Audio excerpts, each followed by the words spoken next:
Hello traders. നമ്മൾ ഇന്ന് നോക്കാൻ പോകുന്നത് ഗോൾഡിൻ്റെ ചാർട്ട് അനാലിസിസ് ആണ്. കഴിഞ്ഞ ദിവസം നമ്മൾ പറഞ്ഞിട്ടുണ്ടായിരുന്നു ഗോൾഡ് നല്ലൊരു ബൈ കണ്ടീഷനിൽ താഴെ നിന്നൊരു ബൈ പറഞ്ഞിട്ടുണ്ടായിരുന്നു. നമ്മൾ പറഞ്ഞിരുന്നു നോർമലി മാർക്കറ്റ് ഒരു ഹ്യൂജ് ഫോളോ വീണതിന് ശേഷം ഒരു 50% കറപ്ഷൻ ഉണ്ടാവും. സോ ആ ഒരു മൂവ്മെൻറ്റ് നമുക്ക് ക്യാച്ച് ചെയ്യാനുള്ള രീതിക്കാണ് നമ്മൾ കഴിഞ്ഞ ദിവസം ഒരു ട്രേഡ് പറഞ്ഞത്. സോ ആ ഒരു ബൈ മൂവ്മെൻറ്റ് അത്യാവശ്യം നല്ല രീതിയിൽ പ്രോഫിറ്റിൽ തന്നെയാണ് റണ്ണിങ്. പക്ഷേ സ്റ്റിൽ ഒരു റിജക്ഷൻ കാണിക്കുന്നുണ്ട് മാർക്കറ്റ്. ചെറിയൊരു ടൈം ഫ്രെയിം ബേസ് ചെയ്ത് നോക്കുകയാണെങ്കിൽ നമുക്കിപ്പോൾ ഒരു റിജക്ഷൻ ഏരിയ റീച്ച് ചെയ്തിരിക്കുകയാണ്. പക്ഷേ അൾട്ടിമേറ്റ്ലി ഗോൾഡ് അഗെയിൻ പമ്പ് ചെയ്യാനുള്ള ചാൻസസ് വളരെ ഹൈ ആയിട്ട് മാർക്കറ്റിൽ നിൽക്കുകയാണ്. കാരണം ഇപ്പോൾ വാറ് കാര്യങ്ങളൊക്കെ ഇഷ്യൂസ് നടന്നുകൊണ്ടിരിക്കുകയാണ്. പക്ഷേ ഒരിക്കലും ഹൈ വോളിയം പമ്പിങ് നമുക്ക് എക്സ്പെക്റ്റ് ചെയ്യാൻ പറ്റുമെന്ന് വെച്ച് കഴിഞ്ഞാൽ കഴിഞ്ഞ വാർ ടൈമിൽ ഉണ്ടായ പോലെ ഹൈ വോളിയം പമ്പിങ് നമ്മൾ എക്സ്പെക്റ്റ് ചെയ്യുന്നില്ല.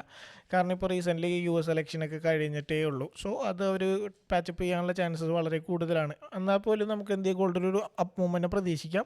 ടെക്നിക്കലി നമ്മൾ നോക്കുകയാണെങ്കിലും മാർക്കറ്റ് എന്ത് ചെയ്യുന്നുണ്ട്, ചെറിയ ഒരു വലിയ ടൈം ഫ്രെയിം ബേസ് ചെയ്ത് നോക്കുകയാണെങ്കിൽ മാർക്കറ്റ് ലെവൽ ബ്രേക്കിംഗ് ഒക്കെ പ്രോപ്പർലി ക്ലിയർ ചെയ്തിട്ടുണ്ട്. ആസ് പെർ ദീസ് കണ്ടീഷൻസ് നമ്മൾ മാർക്കറ്റ് അനലൈസ് ചെയ്യുകയാണെങ്കിൽ ഒരു അപ്പ് മൂവ്മെൻറ്റ് തന്നെയാണ് പ്രതീക്ഷിക്കേണ്ടത്. പക്ഷേ ചെറിയൊരു ടൈം ഫ്രെയിം ബേസ് ചെയ്ത് നോക്കുമ്പോൾ നമുക്കിപ്പോൾ റിജക്ഷൻ കിട്ടിയിട്ടുണ്ട്. സോ വെയിറ്റ് ചെയ്യാണ് ഒരു റീടെസ്റ്റ് കിട്ടാൻ വേണ്ടിയിട്ട്. സോ ആ റീടെസ്റ്റിന് ശേഷം നമ്മൾ എന്ത് ചെയ്യാം, ബൈ ചെയ്യാനാണ് പ്ലാൻ ചെയ്യുന്നത്. സോ നമുക്കിപ്പോൾ നോക്കി നോക്കാം മാർക്കറ്റിൽ എന്താണ് കണ്ടീഷൻ. കഴിഞ്ഞ കണ്ടീഷനിൽ നമ്മൾ പറഞ്ഞിട്ടുണ്ടായിരുന്നു ഒരു വീക്ക്ലി ബേസ്ഡ് അനാലിസിസ് നോക്കുകയാണെന്നുണ്ടെങ്കിൽ മാർക്കറ്റ് ഒരു പ്രോപ്പർ റീടെസ്റ്റ് ഏരിയ ഈ ഒരു ലെവൽ ക്യാച്ച് ചെയ്തതിന് ശേഷം നമ്മളൊരു ബൈ എടുത്തിട്ടുണ്ടായിരുന്നു. നമ്മൾ പറഞ്ഞു ഞാൻ നോർമലി ICT ലെവൽസ് ഞാൻ നോക്കുന്നുണ്ട്. അതേപോലെ തന്നെ ഞാൻ ഇമ്പോർട്ടൻസ് കൊടുക്കുന്ന ഒരു സെഗ്മെൻ്റാണ് പ്രൈസ് ആക്ഷൻ്റെ ഒരു ക്രോസ് ഓവർ സെഗ്മെൻറ്റ്സ്. ഞാൻ മോസ്റ്റ്ലി പ്രൈസ് ആക്ഷൻ ചാനൽസ് അതേപോലെ ഇമ്പോർട്ടൻസ് കൊടുക്കുന്നതിനോടൊപ്പം തന്നെ മാർക്കറ്റ് ക്രോസ് ഓവേഴ്സിന് ഞാൻ ഇമ്പോർട്ടൻസ് കൊടുക്കാറുണ്ട്. അതായത് ട്രെൻഡ് സോൺ ക്രോസ് ഓവേഴ്സ് അല്ലെങ്കിൽ ട്രെൻഡ് ലൈൻ ക്രോസ് ഓവേഴ്സിന് ഞാൻ ഇമ്പോർട്ടൻസ് കൊടുക്കാറുണ്ട്. സോ ഞാൻ ആ ഒരു കണ്ടീഷൻ വെച്ചിട്ട് എൻ്റെ ഒരു ബൈ സ്പോട്ടായിട്ട് ഞാൻ ആദ്യം അനലൈസ് ചെയ്ത് വെച്ചിരുന്നത് നമുക്ക് എന്ത് ചെയ്യാം, ICT ലെവൽ വെച്ചിട്ടാണെന്നുണ്ടെങ്കിൽ നമ്മുടെ ഒരു പ്രൊട്ടക്റ്റഡ് ലോ എന്ന് പറയുന്ന ഈ ഒരു പർട്ടിക്കുലർ ലെവലായിരുന്നു നമ്മൾ ഒരു എൻട്രി പോയിൻ്റ് ആയിട്ട് കാൽക്കുലേറ്റ് ചെയ്ത്. പക്ഷേ മാർക്കറ്റ് എന്താ ചെയ്തതെന്ന് വെച്ച് കഴിഞ്ഞാൽ അവിടെ നിന്ന് എൻട്രി എടുത്തെങ്കിലും നമുക്കൊരു താഴെ ഒരു ലെവൽ കൂടി ഉണ്ടായിരുന്നു. സ്റ്റോപ്പ് ലോസ് ഇത്തിരി വൈഡ് ചെയ്തിട്ടുണ്ടായിരുന്നു. അത് അതേപോലെ തന്നെ ICT ഒക്കെ എന്ത് ചെയ്തു, മാർക്കറ്റ് ടാപ്പ് ചെയ്ത് മാനിപ്പുലേറ്റ് ചെയ്തു. അതിന് താഴത്തെ സ്റ്റോപ്പ് ലോസ് മൊത്തം ഗ്രാബ് ചെയ്തിട്ട് മാർക്കറ്റ് പമ്പ് ചെയ്യാണ് ചെയ്തത്. പക്ഷേ അവിടെ നമ്മൾ എന്ത് ചെയ്തു, നമ്മൾ നോർമലി ഒരു വീക്ക്ലി ബേസ് ചെയ്ത അനാലിസിസ് വെച്ചിട്ട് നമ്മുടെ സപ്പോർട്ടിങ് ഏരിയ ഉണ്ടായതുകൊണ്ടും നമുക്ക് എന്തുണ്ടായിരുന്നു, താഴെ ഒരു വലിയൊരു ഓർഡർ ബ്ലോക്ക് ലെവൽസ് ഇവിടെ സ്പോട്ട് ചെയ്യാൻ പറ്റിയോണ്ടും നമ്മൾ എന്ത് ചെയ്ത് അതുകൂടി എക്സ്പെക്റ്റ് ചെയ്യുന്നുണ്ടായി. അതുകൊണ്ട് തന്നെ സ്റ്റോപ്പ് ലോസ് തിരികെ കവർ ചെയ്തിട്ടുണ്ടായിരുന്നു.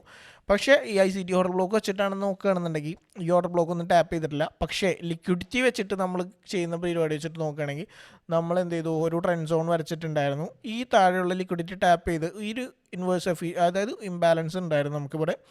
ആ ഒരു ഇംബാലൻസിൻ്റെ ഒരു 50% ടാപ്പ് ചെയ്തതിന് ശേഷമാണ് മാർക്കറ്റ് എന്ത് ചെയ്ത് മൂവ് ആക്കിയിരിക്കുന്നത്. സോ ഈ ഒരു ഇംബാലൻസ് വെച്ചിട്ട് ഈ ലിക്വിഡിറ്റി ഗ്രാബ് ആക്കി പെൻഡിങ് ഓർഡേഴ്സ് കളക്ട് ചെയ്തു.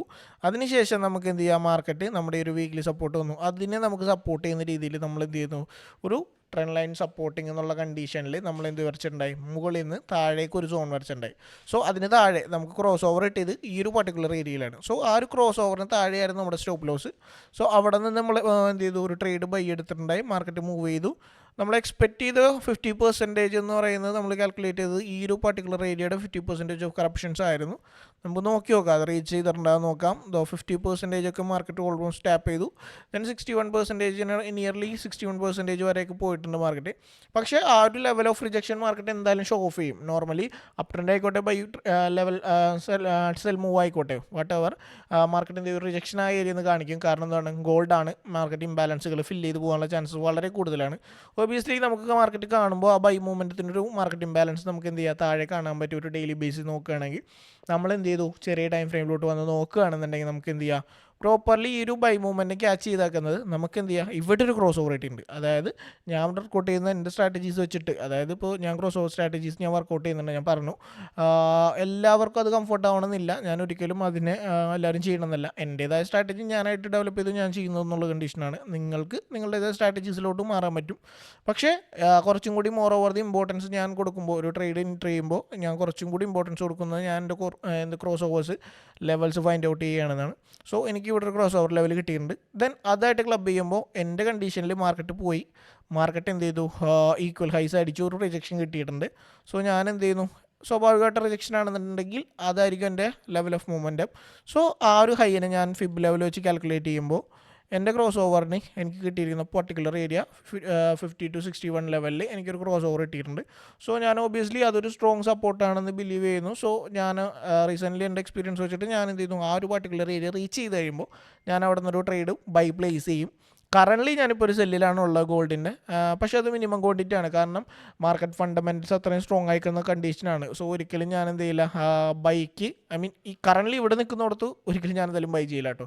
പക്ഷേ എൻ്റെ മാർക്കറ്റ് കണ്ടീഷൻസ് വെച്ചിട്ട് എനിക്ക് ഈ ഒരു പെർഫെക്റ്റ് ഏരിയ കിട്ടിക്കഴിഞ്ഞാലേ ബൈ ചെയ്യുള്ളൂ.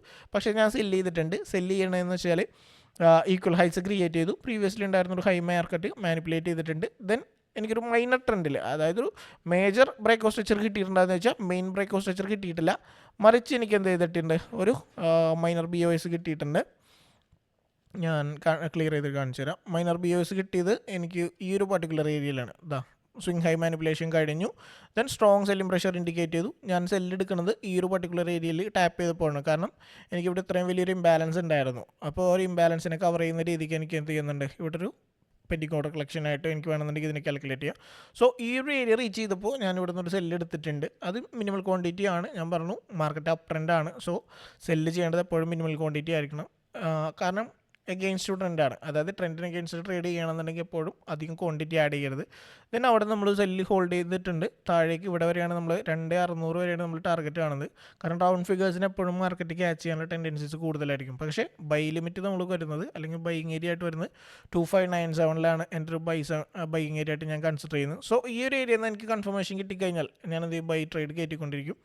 സോ ഇതിന് താഴെ ആയിരിക്കും, അതായത് എൻ്റെ ക്രോസ് ഓവറിന് താഴെ ആയിരിക്കും എൻ്റെ സ്റ്റോപ്പ് ലോസ്. കാരണം ഞാൻ വർക്കൗട്ട് ചെയ്തതിൽ എൻ്റെ ക്രോസ് ഓവറിന് താഴേക്ക് ഒരു സ്റ്റോപ്പ് ലോസ് ഹിറ്റിങ് റെയർലി മാത്രമേ ഹിറ്റ് ചെയ്തിട്ടുള്ളൂ. എൻ്റെ കണ്ടീഷൻസ് അനുസരിച്ച് ആ ഒരു സെഗ്മെൻറ്റിലാണ് ഞാൻ സ്റ്റോപ്പ് ലോസ് വെക്കുക. സോ ഇതിന് താഴെ ആയിരിക്കും എൻ്റെ സ്റ്റോപ്പ് ലോസ്. എനിക്ക് ആ ഫിബ് ലെവൽ വെച്ച് മാച്ച് ചെയ്ത് നോക്കുമ്പോഴും അതെനിക്ക് കംഫർട്ടായിട്ടുള്ള ഏരിയ തന്നെയാണ്. ദെൻ ICT കിൽ സോൺസ് ഞാൻ യൂസ് ചെയ്യുമ്പോൾ എനിക്കൊരു ട്രൂ ഡേ സപ്പോർട്ട് അവിടെ ഉണ്ട്. സോ ഇത്രയും കാര്യങ്ങൾ കൺസിഡർ ചെയ്യുമ്പോൾ എനിക്ക് സ്ട്രോങ് ബൈയിങ് ഏരിയ ആയിട്ട് തന്നെ എനിക്ക് എന്ത് ചെയ്യുക, അതിനെനിക്ക് തോന്നുന്നുണ്ട്. സോ എൻ്റെ ഒരു കണ്ടീഷൻ വെച്ചതാ ട്രൂ ഡേ സപ്പോർട്ട് എനിക്ക് അവിടെ ഉള്ളതുകൊണ്ട് തന്നെ മൾട്ടിപ്പിൾ കൺഫർമേഷൻസ് അവിടെ ഉണ്ട്. സോ ആ ഒരു പർട്ടിക്കുലർ ഏരിയയ്ക്ക് വേണ്ടിയിട്ടാണ് ഞാൻ വെയിറ്റ് ചെയ്യുന്നത്. ആ ഏരിയ റീച്ച് ചെയ്ത് കഴിഞ്ഞാൽ നല്ല രീതിയിലൊരു ക്വാണ്ടിറ്റി ഓഫ് ബൈയിങ് ഞാൻ എന്തായാലും സ്റ്റാർട്ട് ഈ ഒരു ലെവൽ ഓഫ് കൺട്രോൾ വെച്ചിട്ട്. സോ നമുക്ക് നോക്കി നോക്കാം, ഈ മാർക്കറ്റ് ഇത് ടാപ്പ് ചെയ്തിട്ട് ബൈ എടുത്തിട്ട് പോകുമോ നോക്കാം.